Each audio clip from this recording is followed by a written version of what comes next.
Welcome back to Divided We Stand. I am Joe McGuire along with James Battisti.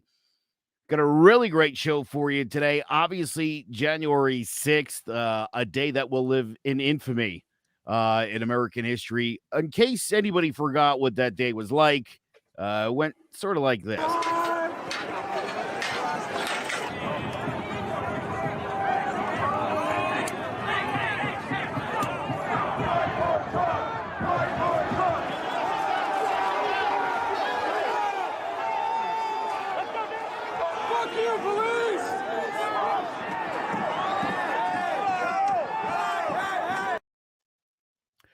So I don't want to make this all about what happened that day. Earlier today, and I just mentioned these before, James, before we went on air. Glenn Beck was saying nobody should divide us today, and my thought is very simple. If you are cool with this, you support what happened. You're not one of us. I think every reasonable American. I know you're a Republican, a former Marine. We'll get to know James a little bit more. We're excited to have you on the show, and we'll bring on some liberals in the future, and give you a chance to duke it out with them. But we're very excited to have your military experience. Obviously, you're also a minority who's a Republican, and so we'll be diving into that in future episodes. You can just bet. Now, can't wait. You and I have been talking for several weeks. Again, I'm excited to get you in on this show. I'm a Republican, as you know. I've mostly been voting Democrat. People call me liberal all the time. It's as in much of an insult to me now as it would be if someone said that to you. I don't like to be put in a box. I like my centrist views. I feel like common sense is best argued from the middle. And without any of the slant. And I think you're starting to see that a little bit. I don't want to say that I'm starting to see that. I'm just falling more in line to that, I would say, because I've always wanted to be a centrist, right? I've always wanted to be from a common sense approach. Like more information is better. So if you have both sides of the story, you have more information, you can make better informed decisions. So I like to think I was like down the middle, but I really wasn't. And I was a little bit more to the right, farther than I should have been. And recent and not so recent experiences have kind of shifted me more towards the center, but I am still a Republican. So, I've been saying over the last couple of years on this show, I'm a Republican. I'm just a Republican that thinks that Republicans can do better. And that is not an endorsement of the Democrats. It's the way I feel. I have a daughter named Reagan. That was my guy. I look back on it now, trickle-down economics is not a great idea. It's not. It didn't have the desired results. The only person who's still pumping it literally is the guy who created it. And pretty much nobody else at this point. But again, plenty of time to get to all sorts of other stuff. Because today also, in addition to talking about the January 6th, Biden had some cutting words for Donald Trump today, which is interesting because I thought he might go the opposite way on this because of this newfound with the vaccine thing. Biden gave Trump some kudos for creating that vaccine, and all of a sudden, Trump was singing a bit of a different tune. Although I'll give you a chance to respond to that. You actually had a really good point. Trump has really never ever said don't get a vaccine. He said a lot of other insane, inaccurate things, but I guess he's never technically said don't get a vaccine. So when I was doing my research today, I've actually looked back through several hours of video, and he praised vaccines. He pushed to get the vaccine. It was his vaccine. That was his crowning achievement of his administration. Like, I don't understand why everybody thinks Donald Trump was so anti-vaccine. I looked. Not once did he say, don't get it. He's always said, the vaccine is a miracle. I did this. The greatest of all time, pushed the vaccine. For people to say that he's anti-vax is just it's just lies, in my opinion. It's either they're just not informed or they're lying, right? All right. So we're gonna get back to that. Again, I just kind of want to lay out a couple of things. We're gonna talk a little bit about and we're gonna listen to Liz Cheney reading the text.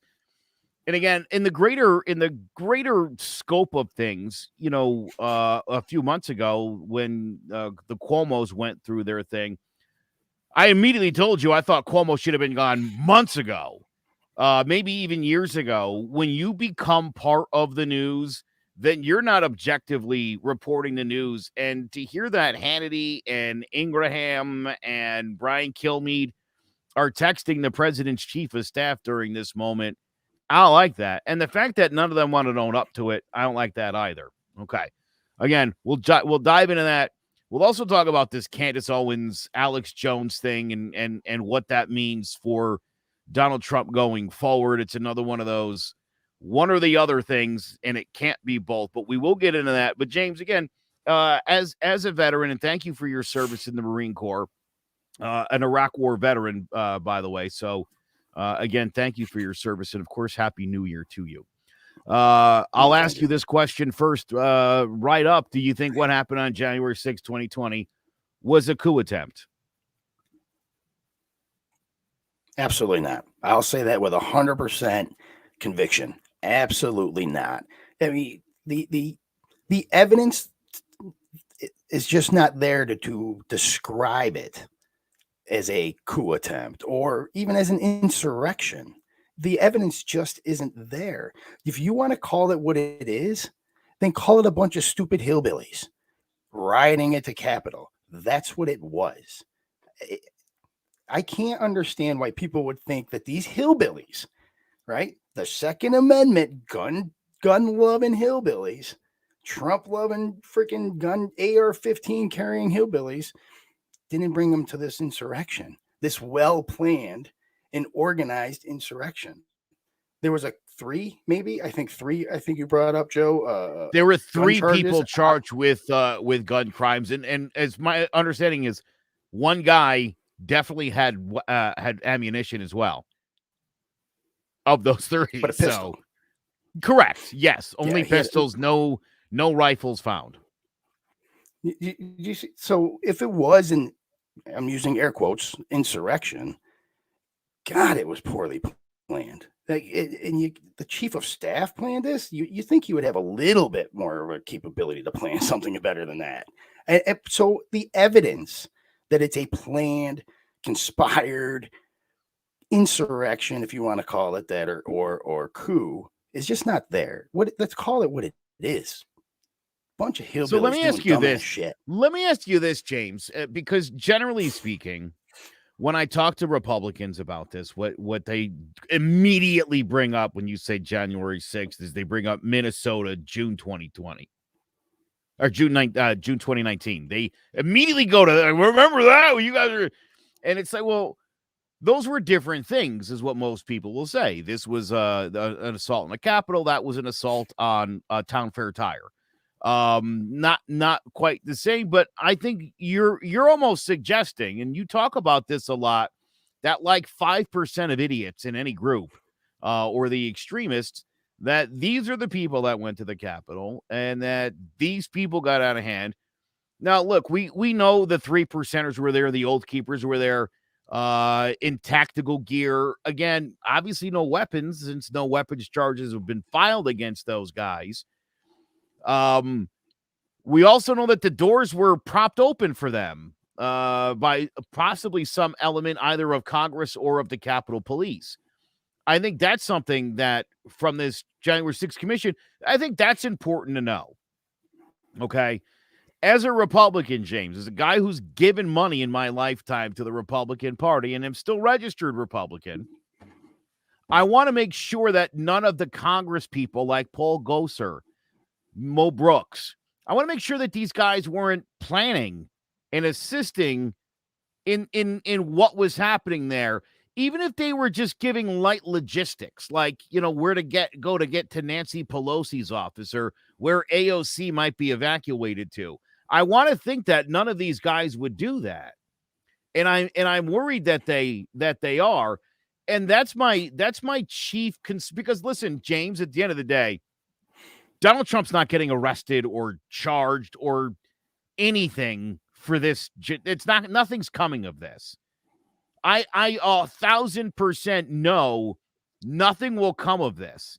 That this isn't because and I've been voting Democrat. You know this. Most of what they do is for show. And this 100%. is, I feel like, and this is what it seems to me like, this is just another like, we were better than you guys. You're the Patriot Party, and look what you guys did. It's a terrible sight to watch what happened last January 6th. It really is. It's terrifying. I mean, and to watch our nation's capital again as a veteran, throw the politics out the window, right? Let's say that was Antifa. You'd have lost your mind, dude. Like, I mean, I was very upset that it was Republicans bashing that. I mean, that was disgraceful to see the Confederate flag being paraded through the rotunda. What an amazing insult to hundreds of thousands of people from the Civil War on who have given their life for this country. For that flag to make an appearance, I thought was awful. Now, I want to get onto this idea about Fox News, and I know you're not a big Fox News watcher. Is that right? That's correct. I watch a little bit of like the news portion in the morning, and then I watch a little bit of the entertainment, like Gutfeld. I watch it purely for I know the you do love entertainment value. Gutfeld, and I will say he's hilarious. He's hilarious, right? But I don't watch the hardcore opinion pieces because that's all they are, and I can make my own. I don't need them to tell me. I can make my own. I'm an adult. All right. So this happened this past week. Liz Cheney, who apparently has been kicked out of the Republican Party in Wyoming, because I believe, and support her. Her father came out today and spoke of being disappointed in a lot of his fellow Republicans. But this is what happened during the week. Members of Congress, the press, and others wrote to Mark Meadows as the attack was underway. One text Mr. Meadows received said, quote, "We are under siege here at the Capitol." Another, quote, "They have breached the Capitol." In a third, Mark, "Protesters are literally storming the Capitol, breaking windows on doors, rushing in. Is Trump going to say something?" A fourth, "There's an armed standoff at the House chamber door." So here's what I don't love about this. First of all, I do love that that these Fox News personalities, despite what they're saying on the air, recognize the severity of the situation and asked Mark Meadows to ask the president, as did his children, which is remarkable. Everybody obviously recognized that the power of Trump. And we know this guy's got a lot of pull, and that these people are very passionate about this guy. Okay.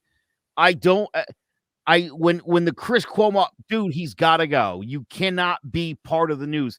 Brian Williams just retired from NBC at the end of last year. For the life of me, can't understand how a man who lied multiple times and got caught in it could possibly still be delivering the news. And we're not supposed to call MSNBC fake news. How do you look MSNBC in the eye, see Brian Williams, and go, "Oh, this all feels legit"? That upsets me. So again, but Chris Cuomo helping his brother and making calls and trying to tap into what other reporters might know. Yeah, CNN, you got to can that dude, man. That guy should have been gone ages ago. That can't be the guy who's talking to his brother, who before the sex scandal, as you'll recall, James, was a possible presidential contender. CNN can't be in bed with the president. Obviously not bed. That would be a weird brotherly relationship, but you know what I mean. What are your thoughts about understand completely. Literally getting involved in being a part of the news? I hate it. So I think we discussed this a little bit, but I can't for the life of me read these text messages and think that it was a conspiracy between Fox News, Mark Meadows trying to incite this insurrection, air quotes. To me, and I read these text messages, they're the only thing they're guilty of is admitting that Trump is screwing the pooch. That the only thing they're guilty of is admitting that this situation is out of hand and it's screwed up. And here they're literally asking / begging, because they know Trump could stop it. They know all he has to do is go out there and just be like, stop. They're asking him to stop. They're not. There's not a status report. I've given status reports. Trust me. That's not a status report. Mark, they're storming the Capitol. Hey, man, what's going on? They're storming the Capitol. To me, that's what it sounds like. They're not conspiring. Now, Fox making the news, come on, man. Everybody does it. We can't call out Fox for something they all do. We're going to be fair across the board here. You know what I'm saying? Chris Cuomo's out of a job. We got to be fair across the board. Chris Cuomo's gone. It's probably high time for Sean Hannity to go. I'm not disagreeing with that. I'm not. Right. I'm not saying anything. I think if the left gives up Cuomo, the right throws out Hannity. I feel like that would be good for America. That would be like a nice. I think opinion piece should be gone out of news cycles. Period. It's called the news, people. NEWS. Well, you know what's funny? There's opinion is not in that word. You and I have a buddy who is absolutely inundated by right-wing media. And, I mean, eats it all up, hook, line, and sinker. And it's funny. I obviously voted for Joe Biden. I think Joe Biden's doing a horrible job. Most Democrats I know also think he's doing a terrible job. I don't regret my vote. I wish the Republicans had given me any other choice twice now, and that hasn't been the case. Yeah, can I just interject real quick? Yeah. This was not a Joe Biden win. All right. Let's be honest, guys. This was not a Joe Biden win. This was a Donald Trump, get the fuck away. Okay. All right. Go away, I was Trump. afraid you were going to say Right? Trump won the election and we're just waiting to put him in power. I know. Listen, James, one of the reasons why I wanted you to be on this show is in the conversations we've had over the last few weeks. You're definitely a conservative and you're definitely a Republican. I mean, you got the talking points down pat. You do. And I appreciate that. You're a smart dude, and you again, what I like about you is your ability, and hopefully Victoria Lang will be back here soon on this show and giving us a little more of the lefty opinion here. But the ability to look at your candidate, your president, your senator, and being like, it's my party, but this guy sucks. It's got to do a better job. That's what I'm looking for on this show. You know, somebody said to me today, Biden, whatever, let's go, Brandon, Biden, whatever. And I said, listen, I don't hold anybody up as like a deity. I voted for Joe Biden. I expect him to do a good job. And if he doesn't, I will vote for a Republican president in the next election. It's as simple as that. Joe, let me tell you it drives me crazy. It drives me crazy that the Republican Party, right, the conservative Republican Party are fighting immigration so much, right?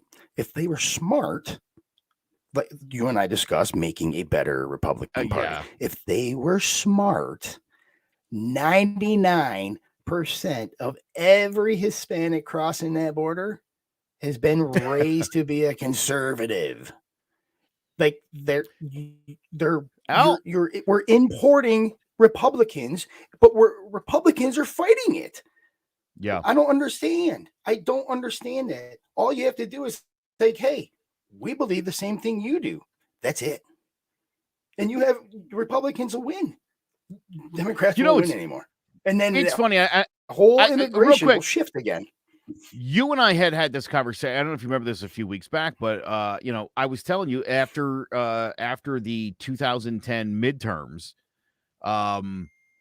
Mitch McConnell put a little panel together. Then they wanted to figure out like what the right course forward was. And then as they were planning on trying to open up the Republican Party to, more women and minorities, the Tea Party showed up, made a huge impact on those midterm elections. And after the elections were over, Mitch McConnell was like, this is fine. Because we've got our power. And so, and my beef with Mitch McConnell is the same as Paul Ryan, who was one of my favorite guys for a really long time, a fiscally intelligent guy who could really do an amazing job with the books if he had been given the right power and position. And I feel like that was an opportunity wasted by America as a whole, both sides. They had this wonder boy in there, I think, who really could have made a difference, but they've allowed this. They do cut their nose. They've allowed the party. You're right, of course, and sometimes you do that. But you know what? Sometimes, and it's funny because here's what Mitch McConnell hasn't done. He hasn't straight up repudiated Trump. He's all but just written him off. Apparently, he has not taken a call from Trump, and Trump hasn't placed a call now since shortly after last January 6th. That was the end of it. And I mean, Mitch McConnell's not a very popular guy amongst anybody these days, especially Trump supporters, especially really hardcore Trump Republicans. I don't and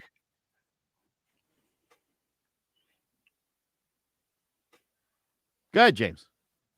I just don't understand the America.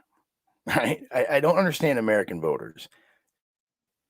Everybody is standing up saying, well, not everybody, but half of America is standing up saying something needs to change, right? That's all everybody's asking for, change. Racism is bad. We want to change in racism. Policing is bad. We want to change it. We want to change bail. We want to change. That's all we want is change, really. But yeah, we keep electing the same old fuddy-duddies that don't want to change. We have nobody to blame but ourselves here, Joe. We have nobody to blame but ourselves. You want change? That's a fact. Change the people in power. Now, this is what kills me about the Democrats right now, right? It kills me. The American country is the most racist people on the face of the earth. I don't know why anybody would want to come here. It's so racist. We need to change everything in this country because it's so racist. So we're going to elect the oldest and whitest guy we can find. Come on. Yeah. Yeah. Listen, you and I have had this conversation where every time America gets a little crazy with their presidential picks, they write to the oldest, whitest guy you can find. You and I have been talking a lot about race and again, about government involvement in that. And I feel like, and here's probably my number one issue with Donald Trump. And I think this is something that you'll agree with, is his language and his attitude towards people, his disrespectful nature sets a really bad example to his constituents, to his, really, you could say literally to everybody. I mean, anybody who sees the president of the United States act that way, Democrat, Republican, or whatever, it would certainly make you feel like you could say those things or feel those things or act out in a certain way. And I can really understand that point, right? But, and again, part of I think the problem with Mitch McConnell and the whole Republican leadership is they could never rein Trump in. Dude, I told you, look, before 2016, I always liked Donald Trump. I've always gotten a kick out of this guy. I think he's a great businessman. The entire world loved Donald Trump before that. Oh, dude, how could you not love the guy? All he had to do was not be a dick when he got elected. That was it. He could have charmed all of America if he wanted to. Donald Trump could have become the most popular president ever. He's the most charismatic guy who's ever had that job. he's got more charisma and more all than Bill Clinton does. Okay. He's the man. But they couldn't rein him in. They couldn't explain to him, again, we and I want to kind of get into this idea of, is Donald Trump a genius or is he an idiot? I tend to err more on this side is where of, the conversation needs to go. I think he is a genius. I think he is a really smart person, and I think he hides behind stupidity because it's easy. Because, and it as a guy from New York City, this is a guy that will look you dead square in the eyes and tell you he's never met you before, and you got a picture of you and him together, at your bar mitzvah or whatever, and it's like, how could you say you don't know that person? You're insane. Now, I'd like to point out, doing a show tonight at 10 o'clock, Crimes, Conspiracies, and Beyond is the name of the show. We're talking about Jeffrey Epstein. Yeah. Bill Clinton. I've seen a picture of Bill Clinton on that island. And when he was questioned about it, Bill Clinton, dead square, was like, I wasn't there. You're on the flight logs. There's a picture of you getting off the plane. The gardener said he's seen you there a bunch of times. You were there. Don't say you weren't there. Say you didn't have sex with a 15-year-old. That's the words I'd like to hear coming out of your mouth. Tell me that you weren't there for any funny business. You were there trying to solicit donations for the Clinton Foundation. That's fine. Just the same, Donald Trump's been there. Again, the only words I want to hear was, it wasn't what you think it was. Say that to me. Don't tell me you weren't there. I'm not buying that. Let's get to sort of where we're going with this and where this all stems from. Candace Owens or whatever her name is, talking to Donald Trump. She immediately tries to sell the idea that there's more deaths under Biden than there were under Trump, which is patently false. There hasn't been nearly enough time to catch up. He's certainly pacing at a poor rate right now. Okay. Less people have died since the vaccine came about. We got to about 680,000, and it was a really slow grind to get to 800,000. And it's mostly been powered now by this Omicron variant that's been flying all over the place. So the president, and as you pointed out at the beginning of the show, James, and I agree with this, did one of the his administration created this life-saving, pandemic-ending vaccine in record time and started getting it out to the masses. And then Biden took over. We've been bungling it up left, right, and sideways. For anybody who doesn't know, it's hard to even get a COVID test right now in Connecticut. That's how underprepared we are. And we all voted for that guy, except for James. But most of us voted for that guy. We still ain't get anything from him. So anyway, Candace Owens decided after Trump left and he corrected her, he was like, no, vaccines are great. My thing, get the vaccine. I don't like mandates. They're terrible, but you should get the vaccine. It works. It'll keep you safe. After the show ended, Candace Owens went on and she said, Donald Trump's an old man. He's senile. He's forgetful. The last thing he reads, he just repeats back. He must have been reading, the liberal New York Times and read some stupid stuff. That's just how he is. Trump 2024. And it's like, whoa, tap the brakes, baby.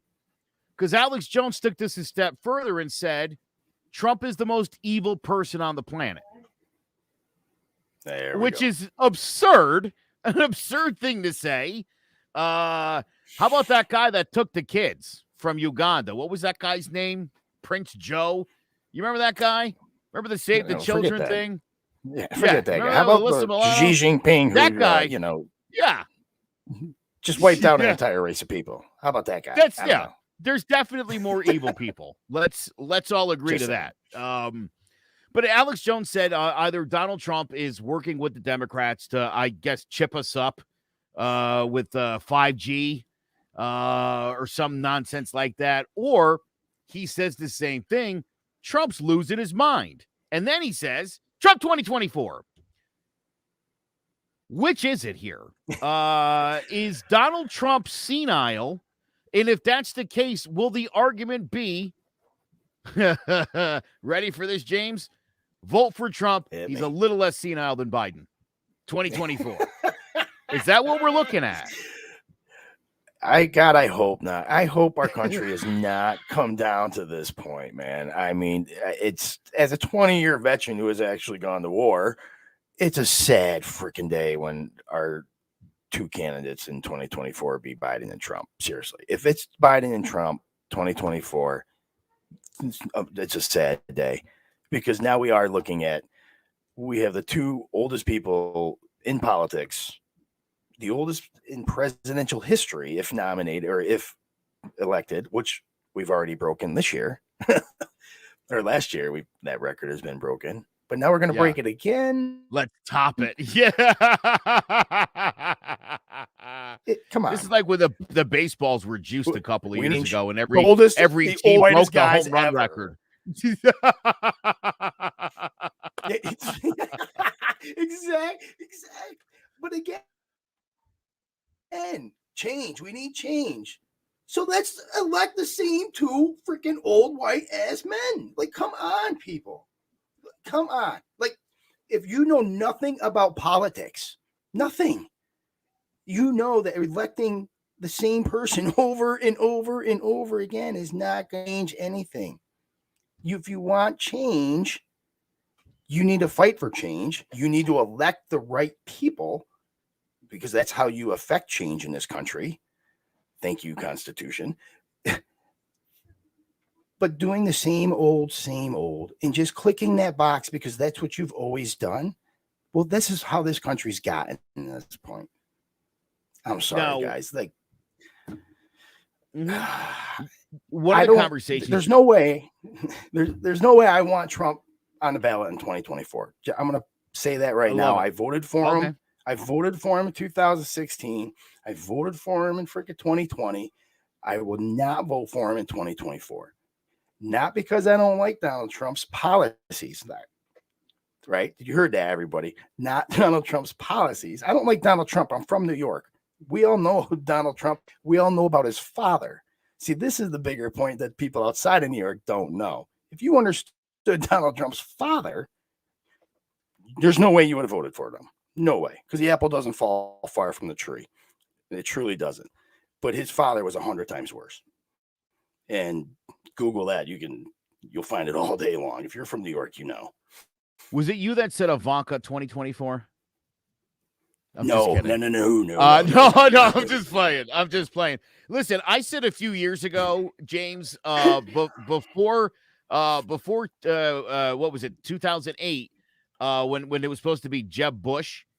No, what election am I thinking of? 12, right? No, 16 rather. When Trump showed up, and it was supposed to be 16. It was supposed to be right. Jeb Bush was supposed to be the guy. And here's what I said. Right. And at that point, I was drifting towards the middle. I was very not happy with anything. And I said, listen, here's the rule I'd like to see. No more Bushes, no more Clintons. Okay? No more Kennedys. All right? No more Tafts. If your family's been doing this for like 100, step back. Give someone else a chance. You guys don't have to own, you don't have to be in charge all the time. Other people can do it too. I mean, again, look, it sounds like you're going down the road of term limits here, brother. Well, term limits, I'm stunned that they don't have it. And the only reason we don't have term limits is the people who would be voting on term limits are the people who don't want to have term limits. It limits their job capacity. That should be something that's put on a national referendum, and we should be allowed to vote on term limits, and then they should impose them. It was hilarious. I told you a few weeks ago, Ted Cruz was the person who introduced it, and it wouldn't go into effect until right after his next election. So he'd have another 8 years after that. Like, dude, just here, James, my whole thing is about integrity. You got to have some integrity. And it's like, dude, man, if you really want to be the big hero term limit guy, term limit yourself. Boxers, I'm out after this, and we're going to pass term limits. That's my parting gift. Hero. I don't understand why so many of these people, James, they have the opportunity to be like a hero, and they shy away from it.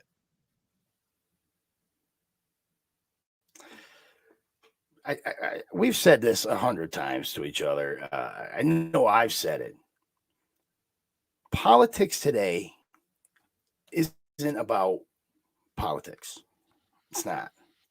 It's all about votes. They don't care about policies, what really affect people. Re-election starts the day you're elected. Period. Any politician will tell you that. You want to make change, you need to be in power. To be in power, you need the votes. To be the votes, you need to pander. Right? Term limits. Let me tell you this, right? The national referendum, right? It just blows my mind that we could do this tomorrow, by the way. The entire country could vote on this tomorrow. The entire country could vote on American Idol in one night. Why can't we vote on this? Not officially, but you would get a pulse of the country, wouldn't you? Yeah, well, you would know you're not what wrong. the actual country would think. Then you would know what the Imagine country that. would think, right? Exactly. Elect me as a freaking senator. Every bill that goes on the floor will be televised with that option. Vote in on freaking your phone. Go ahead. I want to real quick, and then I want to get to your video too, because again, it highlights the idea of how hypocritical these people can be. But this is what Joe Biden had to say earlier today about January 6th and about Donald Trump, and we'll get into the whys right after this. Literally erecting gallows to hang the vice president of the United States of America. What did we not see? We didn't see a former president who had just rallied the mob to attack, sitting in the private dining room off the Oval Office in the White House, watching it all on television. And then he had time in our history, a president had not just lost an election, he tried to prevent the peaceful transfer of power as a violent mob breached the Capitol. But they failed. They failed. And on this day of remembrance, we must make sure that such attack never happens again. Yeah, and unfortunately, the only way that that's ever going to happen is if we have conversations, and we learn how to not be. And again, dude, as I mentioned, there's a guy you and I know who is, I mean, that guy hates liberals. I don't know if he actually knows any liberals in his real life, but he hates those people. And I guarantee you he's lost family members over this. Oh, yeah, no doubt about it. I mean, dude, this guy's like hardcore. And I will say this. I mean, his passion is real. And I envy it because... And I'm going to let you in on a little secret, James. I've revealed this on the show a couple of times, but I'm a white, straight homeowner in the state of Connecticut. I'm going to be fine. No matter who's in charge or when, whatever, I'm fine. Everything always benefits me. So at the end of the day, you know, like I'm passionate about some of this stuff, but sometimes I'm just yelling about it and I still sleep comfortably at night. I think it's important to talk about these things. That's why I do these kinds of shows, because I look at some of these situations and where they don't really greatly impact me, like the mask mandate. You know, I hate wearing a mask, James, probably more than anybody. And I think I don't know if you've ever even seen me in one. I hate wearing it. I have, no. I don't wear one. Well, if I go into a store or whatever, but I try not to wear it. I don't like them. My children are amazing at wearing them and keeping them on. I hate it. I feel like I can't breathe. I understand when people say that. Like, it sucks, and I wish this thing was over. But it's not. And the idea of the greater good, and I find... for some reason, that's like some kind of liberal progressive idea worrying about the greater good. The party of family values, the party of religion and patriotism doesn't understand the concept of the common good. Maybe because that's starting to sound like socialism.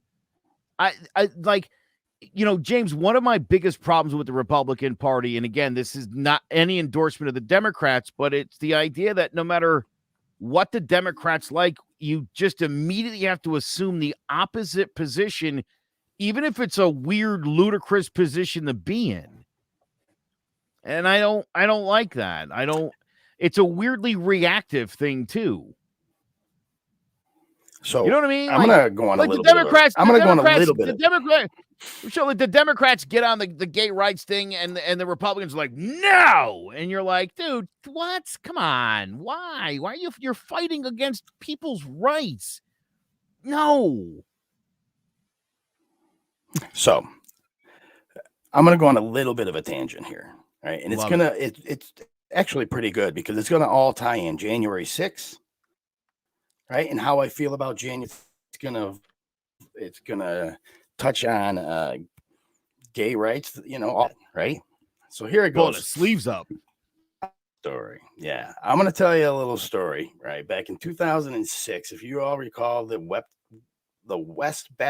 Westboro Baptist Church out of Kansas, or I think it was, who went around and protested military funerals, guys who died in Iraq.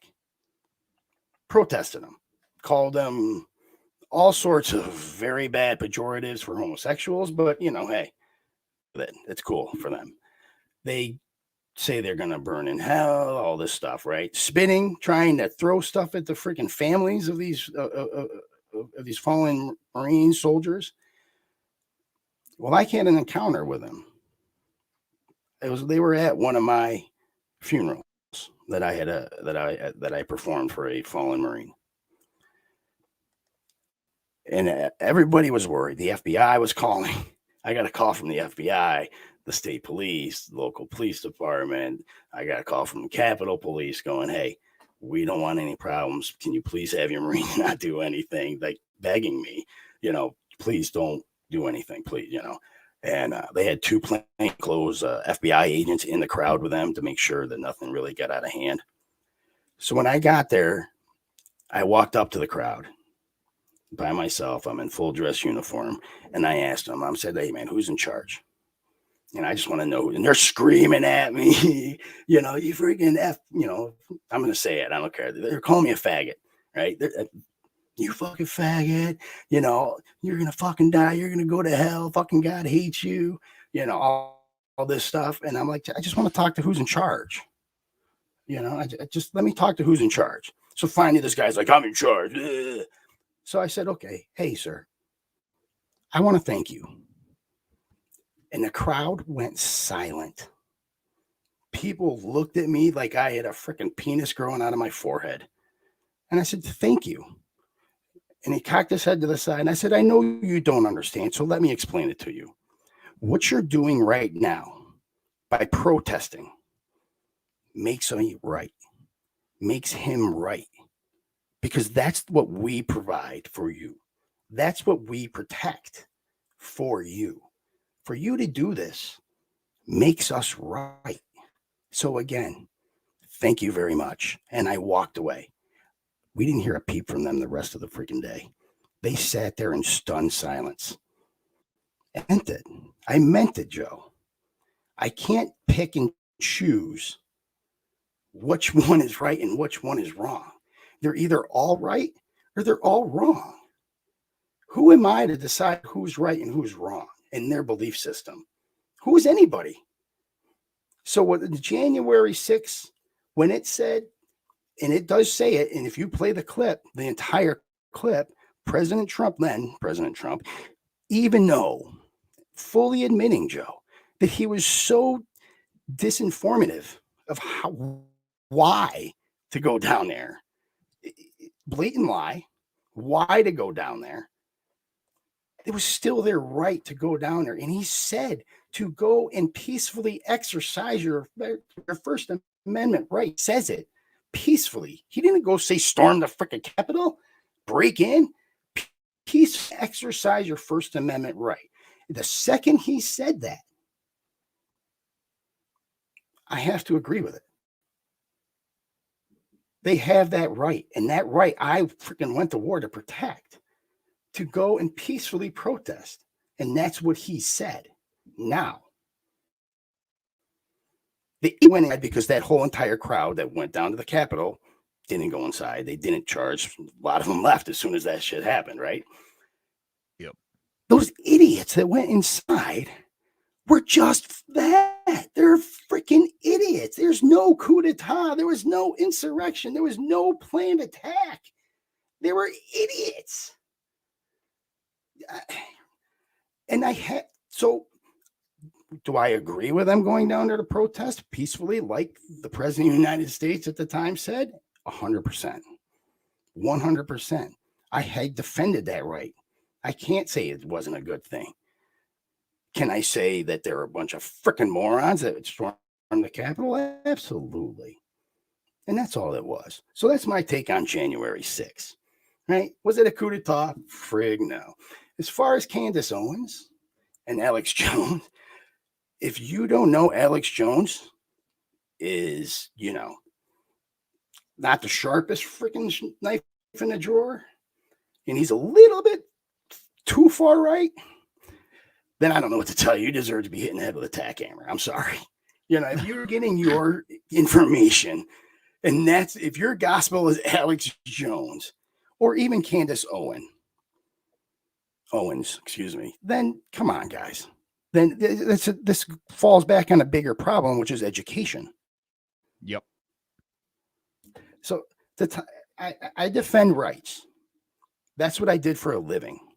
I don't get to pick and choose whose rights I defend. And that's what's happening right now in this country. People's rights are being violated in the greater good, but you're still violating. I don't care. That's not my decision to make. I defend everybody's rights in this country. Everybody's. Sorry. I mean, that's just the way I feel about it. Don't you dare apologize for defending our rights. I think you're fine. You're fine. Don't you apologize for that. Listen, you and I, one of our, I think the central points of the conversation we've had recently is everybody pretty much wants the same thing. They want a fair shake and they want everyone to leave them alone. We want it done differently. Right. There's no reason to hate on your neighbor, on your family, your friends, anybody who's of a different race, creed, color, or religion. Everybody's different. And my whole thing is, and we'll get into this in future episodes, affirmative action obviously being a hot topic that you're very much against. And it's something that I wish didn't exist, but I recognize the value of it now. I want to live in a United States of America in the future, James, where we don't need that kind of crap, where we don't need to be arguing about what minimum wage should be because people are just doing the right thing. When this country was bailing out companies who then took their rebate checks and were buying back stock, when we can get past Ponzi schemes and the people like Bernie Madoff who are just looking to rip off the little guy, when we can trust people to behave on their own, we can have a government that minds its goddamn business. But and like you said, it's on us though. It's on us. We as a society have to learn how to be better. And I think the worst thing that's happening is politicians, and I think it's on both sides. My grandest point to you has been more recently, 76 years ago, this entire planet was fighting. People were shooting at anybody who looked different or prayed different, talked different, sounded different. If you were different, you were dead. That was 76 years ago. I have no living grandparents. My wife's grandfather is 85 years old. This is within this guy's lifetime, what I'm talking about. Okay. It is 4 generations to my son from him. Okay. That's insane. Yeah. Within 4 generations, right? We've got women who are voting. I realize that was already a thing, but now women are, and I know you're a big woman guy, and I think people will like that about you. James is a conservative. He is pro-choice, because he's a real libertarian-minded person. That's what a real libertarian thinks. There's no restrictions on anything. That's a message to somebody who used to be on this show. But all that aside, this country's made great strides, and I like Alexandria Cortez, whatever, Ocasio-Cortez. I like her. Sometimes I want to say, AOC, do me a favor, like step back for a minute, dude. Like 2 generations ago, boy, things were pretty bad, right? Like we went from the end of, like, we got rid of the Nazis to, like, we came back here, civil rights, then Vietnam, right into a Cold War with Russia, into the technology age, dude. It's like crazy time. And so we have you got to made admit, amazing strides as a. And here's another thing I'd like to point out. Because I'm a big fan of correct information. Sometimes people be like, dude, there's no racism in Europe. Yeah, it's 10 times worse in Europe. Racism is bad, and it's everywhere. 100 times worse in Asia. Oh, dude, I think America, and I hate to say this, is the least racist country on the planet. Now, that doesn't mean there's still not a lot of racism in this country. There is. There's not a lot of countries working on it. I don't know if BLM's in any other countries. Okay. We're trying to do stuff about this now. And we're addressing these issues, and we're progressing forward as a country. And I think people like AOC need to take a look and be like, hey, actually, you know what? We're doing pretty good. The fact that she's where she is speaks to where we are. The fact that this young Hispanic woman from the Bronx, who was a bartender 4 years ago, is one of the most powerful people in the country, shows you what America can be and what it can do. She should recognize that. It doesn't sound her in the squad, like the most racist country in the right, world. I'm just saying. Her in the squad could talk about that a little bit more and appreciate. Listen, maybe a little bit. I'd be the first to admit we got a long way to go, but I don't think any country has made as much of an effort as the United States has in the last 35 years to try to even things up and to level the playing field. Can I just say, I'm going to say this real quick, Joe, that the United States has one organization in the United States, just one, has made more black millionaires than any other country in the world ever. One. So it bothers me to say, it bothers me when I hear that the entire country is racist. Come on, guys. Everybody is smart enough to admit every group has their 5%. There are freaking 5% white people that are idiots that go around and freaking tie nooses and wear bed sheets or whatever the frig, shave their head. There's 5% of freaking Hispanics that go out there and they're gang banging and MS-13. There's 5% of black guys and the Bloods and their Crips. There's 5% of white guys in the freaking other gang. I mean, everyone has their 5%, just like the crime in Chicago, right? Crime isn't that out of control in Chicago. The gang wars are out of control in Chicago. Bring a freaking task force, bring an gang task force in there, and it'll be cleared up in a week. Yeah. Crime will go down. I don't understand why nobody's doing it, but that's besides the point. I digress. But what were we saying there? That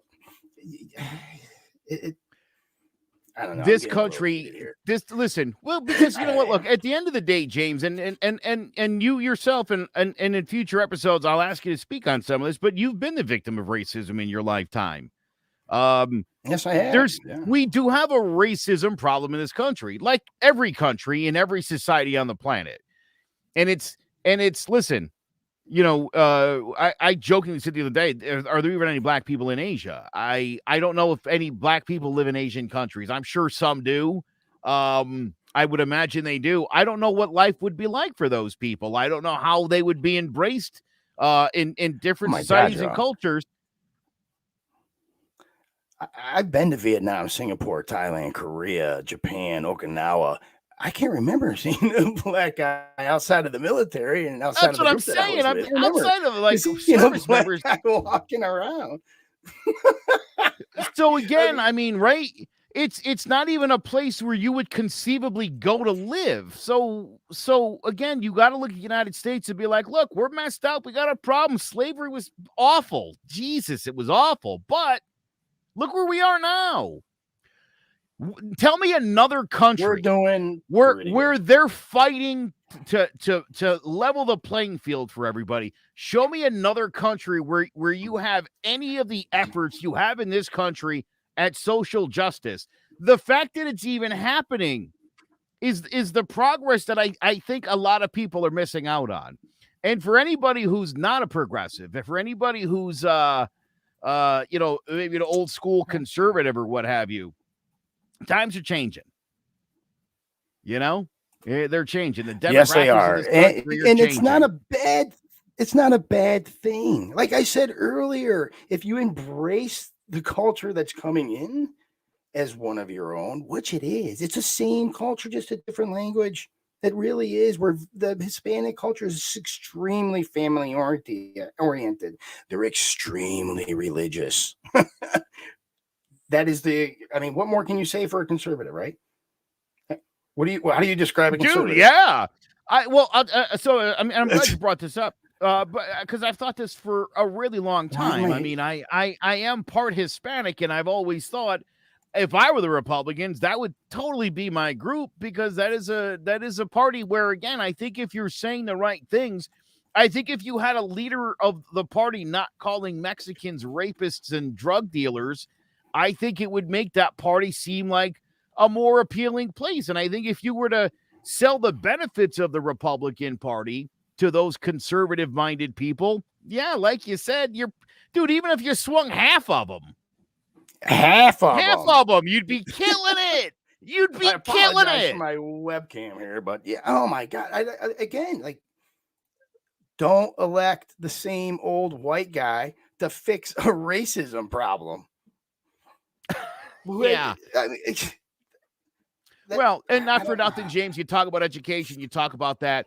Having old white guys write bills about abortion is wrong.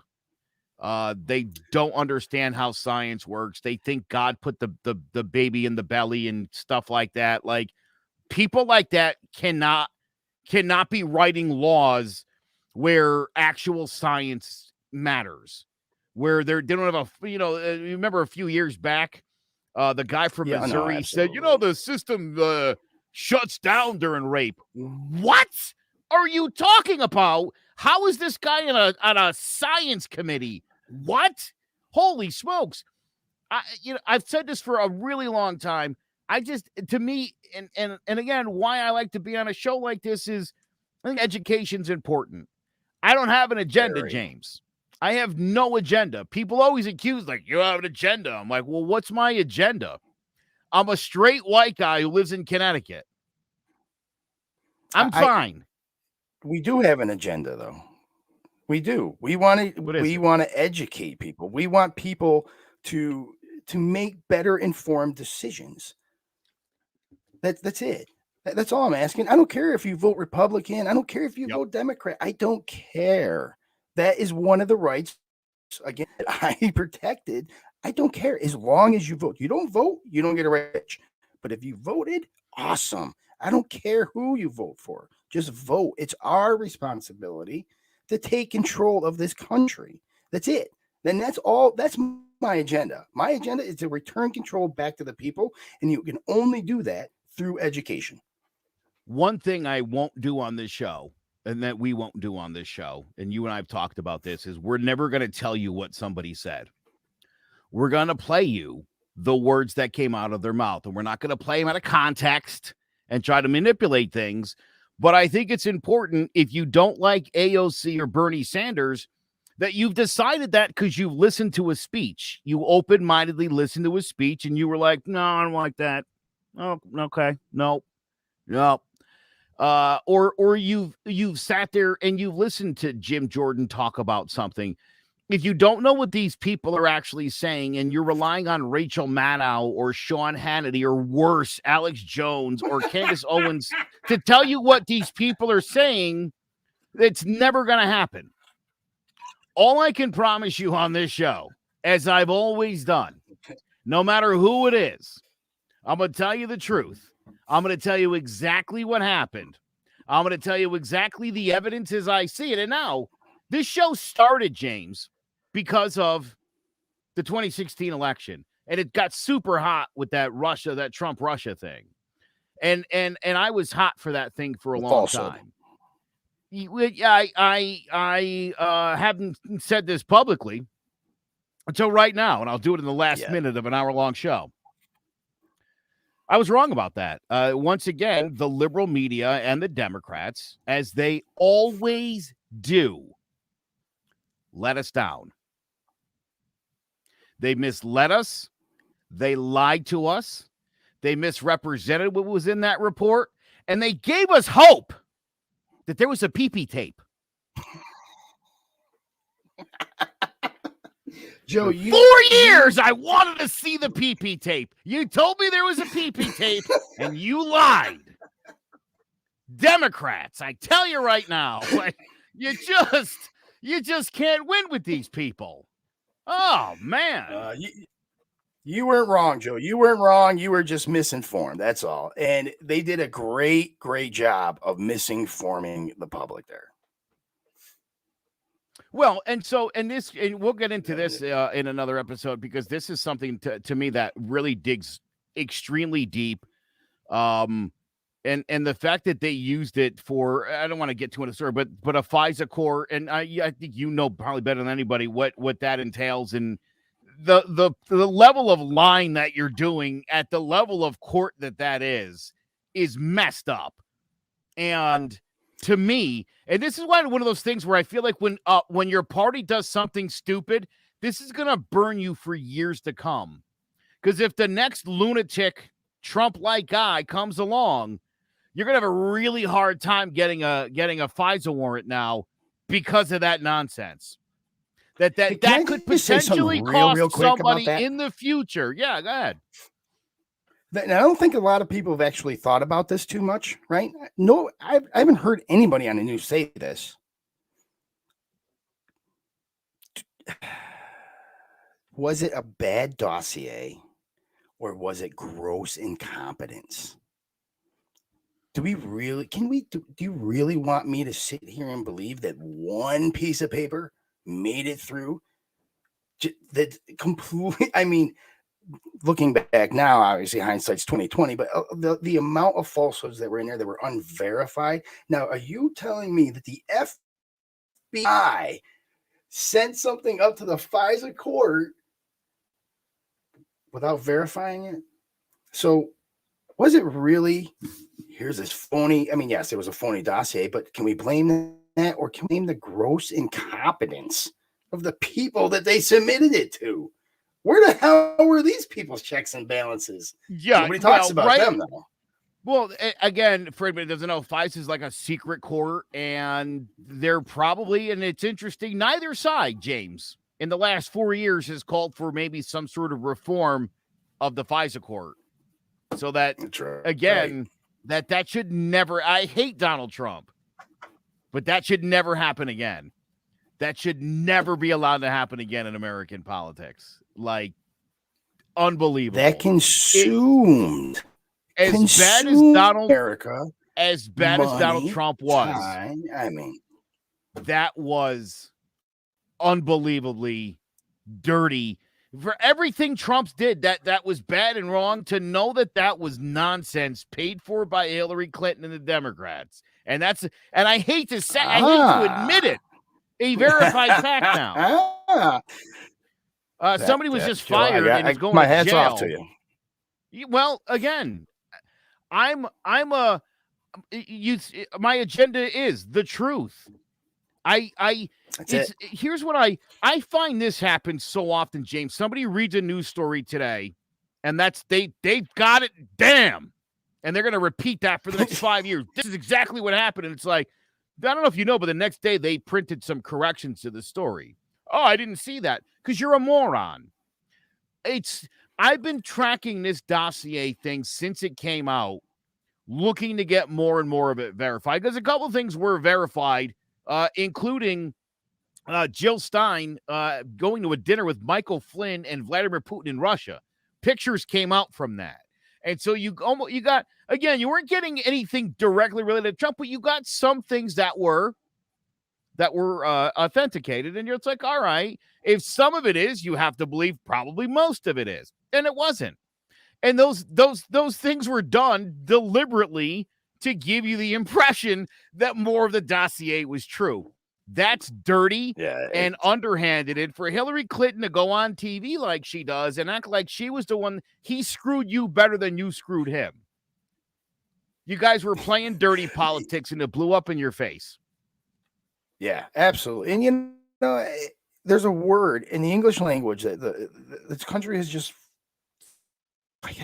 used it earlier tonight, and it's integrity. Where has the integrity gone in our governing body? Seriously, no integrity, zero integrity. And that word needs to be brought up in every debate from here on out to the 2024 election. And it needs to be brought up and it needs to be adhered to. And somebody needs to be able to hold these people accountable. Somebody. I'm going to blame it on us again. And here's what I'm going to say. You got to stop holding these politicians up as a hero or as someone to admire. Right. You say it all the time, James, baked into the cake. The day they get elected, re-election campaign starts. Donald Trump was the first president ever who literally filed the day after he got inaugurated. Literally was like, I'm running again. Nobody had ever done that before. You at least pretend like I'm going to be the president first. Of course not. You're campaigning from day one. We all understand that. Let's stop falling in love with our party. Let's stop worrying about party wins and worry about people wins. Vote on the issues that matter to you. Vote for the candidates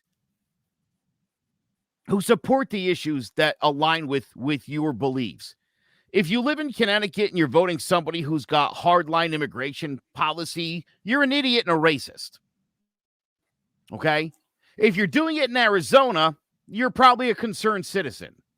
You see the difference?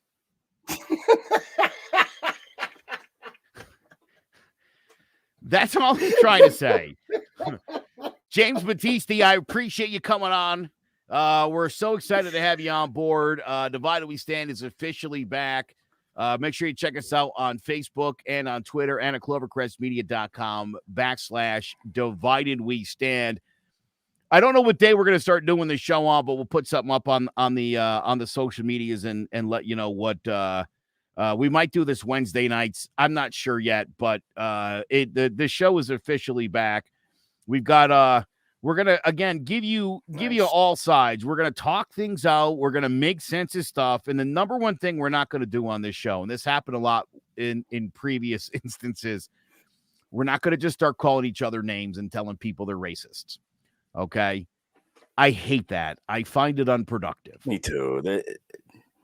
Exactly. Right, James, at the end of the day, what do you get out of that? I want to ask you questions as a guy who's 100% invested in that party right now. I want to understand. And again, our buddy today, I didn't believe that anybody could honestly think and feel that way. And to see it in real life scared me. It really did. I don't want Americans to hate each other. I think that is so insane. It's insane. I mean, we're all in this together, man. I don't blame, and we got to stop focusing on every group's 5%, because when you focus on every group's 5%, you start to hate those people. You start to be afraid of those people. And that's where this is all going wrong. So no BS. That's really going to happen here. Here you go. All right. Well, It turns James- them into the outcast. yeah, I love it. All right. So Crazy. episode 1 of season 3 in the books. Again, for James Battisti, I'm Joe Aguirre. We'll catch you next time on Divided We Stand. Have a great night, everybody.